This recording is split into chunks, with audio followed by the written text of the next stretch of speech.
What is up, guys? Bonjour, buongiorno. This is Julien, the guy who makes pronunciation videos and Italian luxury brand pronunciation videos. In particular, we are looking at how to pronounce with the typical Italian pronunciation as well as in English and American the name of this Italian luxury goods and high fashion brand founded in 1966 in Vicenza. That's in the north of the country, in the Veneto, around the city of Venice.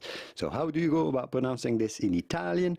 Bottega Veneta. Bottega Veneta. You do want to insist on the middle syllables of each word. Bottega Veneta. But it'd be fine in English or American to simply say Bottega Veneta. Bottega Veneta. Bottega Veneta.